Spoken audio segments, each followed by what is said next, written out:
محب اللغة القبطية، أهلا وسهلا بحضراتكم في درس جديد من قناة ريمين كيمي.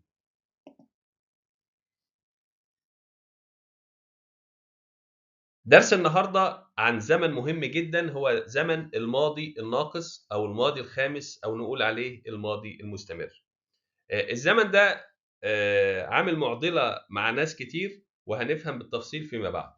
طب بنستخدمه في إيه الزمن ده؟ بنستخدمه للدلالة عن حدث استمر حدوثه في الماضي وخد فترة طويلة، أو للتعبير عن حدث لم يكن قد تم عندما حصل حدث آخر، عشان كده بنقول عليه الماضي الناقص. بالبلدي كده بنقول عليه أو بنترجمه بمعنى كلمة كان يأكل. مشكلة الزمن ده إنه بيجي في صورتين أو في صيغتين، حاجة اسمها جملة فعلية وبنصرفه مع الضمائر والاسم الظاهر مع حاجة صورة الجملة الفعلية، أو جملة لا فعلية. يعني إيه؟ يعني أنا مثلا بيجي في صورة الجملة الفعلية لما أقول مثلا كان يأكل، كنا نلعب، كانت تصلي. دي اسمها الصورة الفعلية، إن في فعل غير كان. أو جملة لا فعلية. الجملة اللا فعلية دي فيها حاجتين، حاجة اسمها الجملة الاسمية في الماضي، أو الأفعال اللا شخصية. إيه الأفعال اللا شخصية؟ حاجة اسمها الأفعال القاصرة اللي هي ملهاش فاعل. يعني إيه؟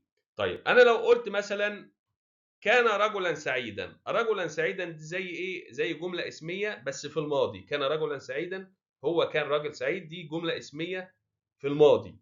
فدي حاجة اسمها جملة لا فعلية، يعني ما فيهاش فعل، ما فيهاش غير كان دي مش فعل. طيب النوع الثاني اللي هو من الجمله اللافعليه، الافعال اللا شخصيه، الافعال اللي ملهاش فاعل، زي كلمه ايه، زي فعل ايه مثلا؟ يجب، ينبغي، لا يجب، وهكذا. يعني لما اقول مثلا كان يجب ان تراه، دي جمله لا فعليه بدون فاعل. المهم في الزمن ده ان انا بصرف الجمله الفعليه بطريقه، والجمله اللا فعليه بطريقه تاني. نفهم بالتفصيل فيما بعد.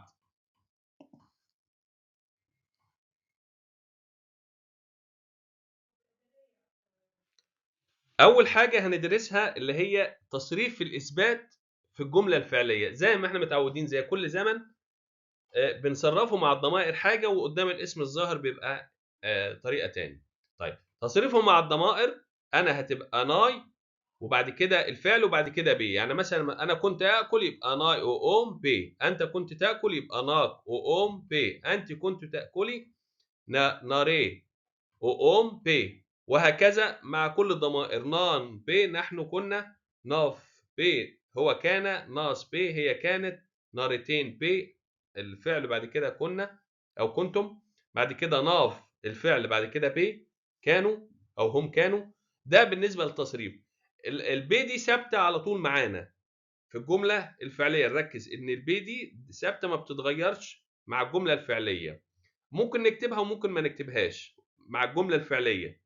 طيب قدام الاسم الظاهر بنعمل ايه؟ بنروح حاطين ناري والاسم نفسه والفعل وبعد كده بي.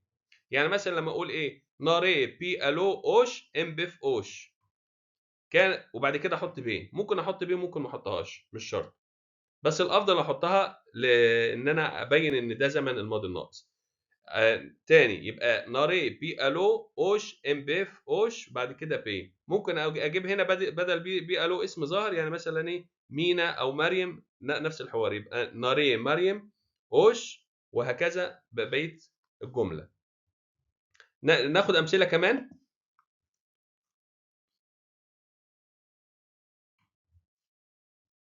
طيب انا لو حبيت اقول كنت اكل، يبقى ناي او ام وبعد كده بي. انا حاطط لكم بين قوسين ان بي دي ممكن ما اعملها، ما اكتبهاش. ناري او ام سوري، ناي او ام بي. كان يقرأ في كتابه، هو يبقى كان هو بقى، يبقى ناف اوش، ناف اوشي كان يقرأ، ماله خين في بي في جوم وبعد كده بي. هذا الرجل كان يناديني، يبقى باي رومي، باي رومي يعني هذا الرجل، ماله ناف موتي، هو اللي كان بيناديني. ناف وموتي يعني يدعو او ينادي. يناديني انا ايه بقى؟ المفعول به مين؟ ايروي. كانت تعرفه، هي كانت تعرفه، ناس عشان هي ناس سوون اموف بي، كانت تعرفه هو. كنا نصلي في الكنيسة، احنا اللي كنا بقى، يبقى نان اشليل كنا نصلي، وبقية الجملة بقى خين تي اكليسية في الكنيسة. انتوا كنتوا تلعبون في الشارع، يبقى نارتين جير خين بي اشتيه، كنتم تلعبون في الشارع. يبقى ده بتكلم على ايه؟ الجملة الفعلية. نخش بقى على الجملة اللا فعلية.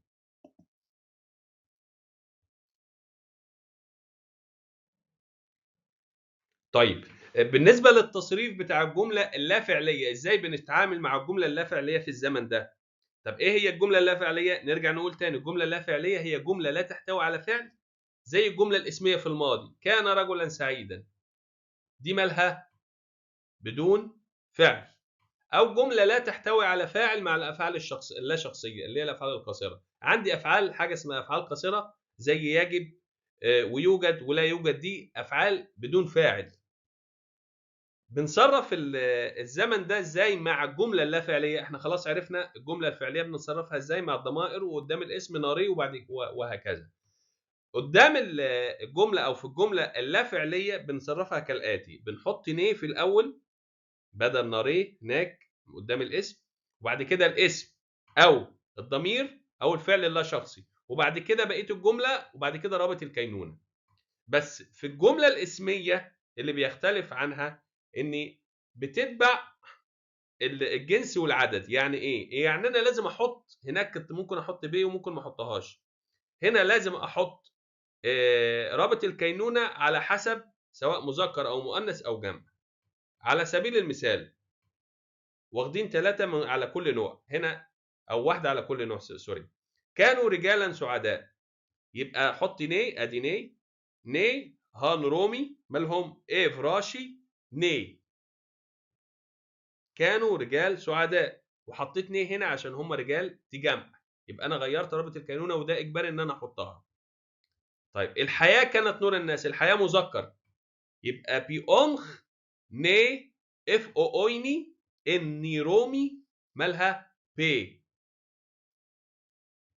ناخد واحدة على المؤنث، مريم كانت امرأة سعيدة، يبقى ني مريم مالها او اسهيمي اسراشي تي، مريم كانت امرأة سعيدة. لو خدت بالكم هنا هان رومي افراشي دي في الماضي او الحاضر الثالث اللي خدناه المرة اللي فاتت، ان برضو دي مع وصف النكرة، وامرأة سعيدة نفس الحوار، وإسهيمي إسراشي نفس الحوار مع الحضر الثالث.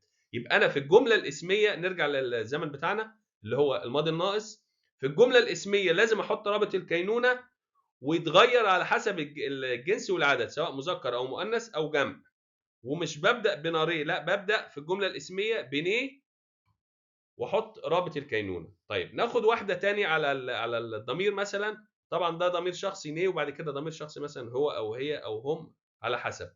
كان هو المعلم، يبقى ني انسوف بي اونخ بي ساخ سوري. ده بالنسبه للضمير. ناخد مثال على الفعل اللا شخصي، لما اقول مثلا كان يجب عليك ان تراه، ني هوتي دي يعني يجب، ايروك عليك، انتاج دي حاجه اسمها هناخدها فيما بعد ان شاء الله، اسمها المصدر مش وقته شرحها. يبقى ني هوتي ايروك انتاج ناف اللي هي يرى، ايروف كان يجب عليك ان تراه. يبقى ده الزمن بنعمل ايه هنا؟ بيقول لك ان لاحظ ان في الافعال اللا شخصيه بنحط بي اختياري، يعني ممكن نحطها، ممكن انا مش حاططها هنا، ممكن ما نحطهاش عادي، تمام. لكن في الجمله الاسميه اجباري ان انا احطها. يبقى ايه هم التصريف مع الجمله اللا فعليه؟ بحط ني، وبعد كده الاسم او الضمير او الفعل اللا شخصي، بعد كده بقيه الجمله، بعد كده رابط الكينونه مع الجمله الاسميه.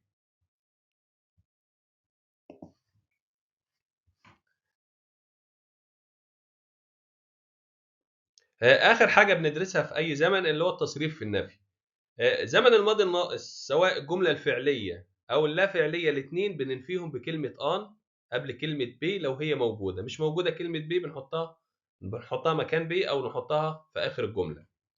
على سبيل المثال هنا لما اقول لم نكن ناكل، ما كناش بناكل، ناي او اوم ان سوري نان وقوم on.